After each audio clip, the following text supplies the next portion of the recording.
where do I even begin with this? Like, the last movie, complete disappointment. And this movie is literally the same movie as the first Top Gun. And what I mean by that is that it fits the exact same structure as its predecessor, with like Maverick essentially taking on the role of the instructor that's too involved with one of his students. But at least this time, you know, they're not fucking. It's not so bad.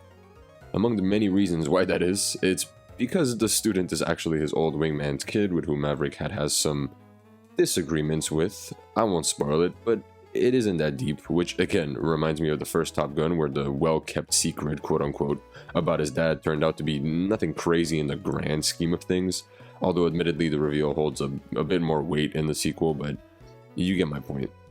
The relationship between Maverick and Rooster, who's the kid by the way, was one of the most interesting parts of this movie, like by far, and that's not to say that the rest of the movie is boring or uninterested, not at all really, which was surprising.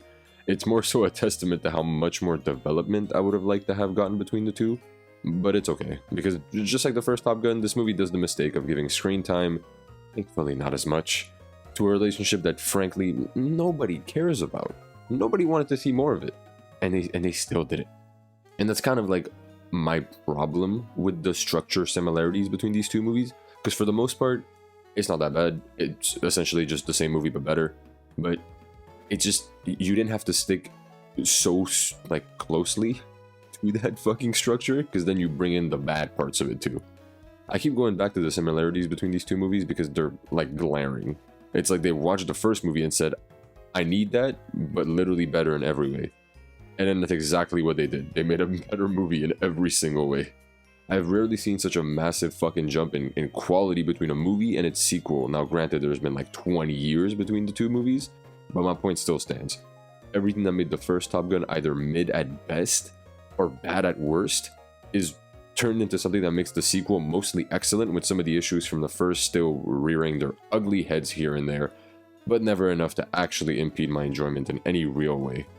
I think my favorite aspect though is that there's actually a purpose to this one, as opposed to the first one where fucking a woman seemed to be one of the main goals of our protagonist, which really felt out of place in a movie filled with some actually interesting plot points regarding the flight school, and also filled with so much gay tension that you could cut through it with a limp dick.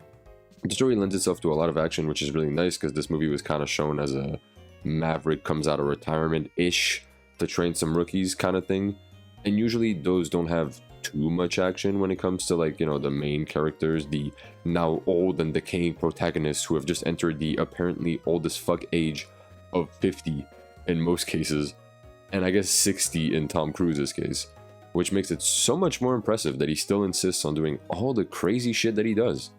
The jet sequences are like literally amazing, and they just build upon what made the jet sequences in the first one at the very least decent. But again, it's been so long since the last one that just thanks to new technology, these scenes were always going to be better, honestly, but going the extra mile and actually filming inside of a flying jet is definitely noticeable, and it is very much appreciated. I feel like most of Tom Cruise's movies always go further than they have to, realistically, like in a good way. This movie honestly could have just phoned it in and still made crazy money, for multiple reasons, but mostly because 1, it has Tom Cruise as a lead, 2, it definitely takes advantage of the recent obsession with nostalgia, and there's multiple moments throughout the movie where, like, you can tell this movie is like, oh, you've seen the first Top Gun, right? Yeah, we're gonna bring you back to your childhood or 20 years ago or whatever the fuck. We're bringing you back to that. There's multiple movies like that where they want you to feel like, oh my god, I remember when I was watching it back then. I watched it like 2 weeks before I watched the movie, so I don't have those rose-tinted glasses, and yet honestly I still felt nostalgic at some scenes, so I can only imagine how someone that saw this shit 20 years ago would feel. And 3, well, the first one was ass, so how hard could it be to make a better movie? Clearly not that hard, and yet they still went above and beyond. They didn't just make a better movie, they made an excellent movie that could stand alone, for the most part. A lot of people that I heard talking about this movie before I actually went to go see it, before I even saw the first Top Gun, when I had, you know, a little bit of interest in Top Gun Maverick, because I never saw the first one, but I saw the praise that this one was getting, the new one, and I was like, oh, this might be interesting, do I have to watch the first one? Many people said no, and low-key I agree, you don't really need to see the first one. I would almost say don't watch the first one, you're wasting your time. But anyways, the characters are much more likable in this one than in the first, I would say. Sure, like, Maverick is still essentially the same character, but all the new additions are welcomed, and overall the cast is much better. It's better well-rounded as well in this one.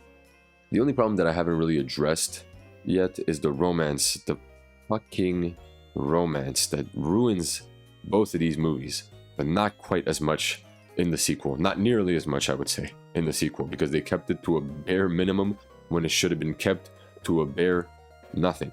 You should not have put it in the damn movie. It's useless. It provides nothing.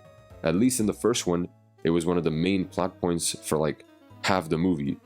Not saying that's a good thing, but at least it had some kind of importance. In Maverick, it literally exists just to convince the audience that the protagonist isn't gay. And it's like, bro, nobody wants to see this. Whatever. Like I said, it isn't nearly as bothersome as it was, and it fits in at least more seamlessly than it did in the first one, so I'll let it slide. I'll give Top Gun Maverick a grade of 9.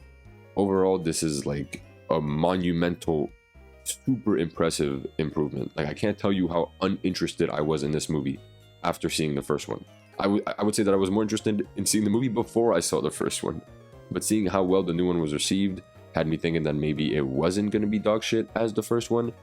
And I guess I was right.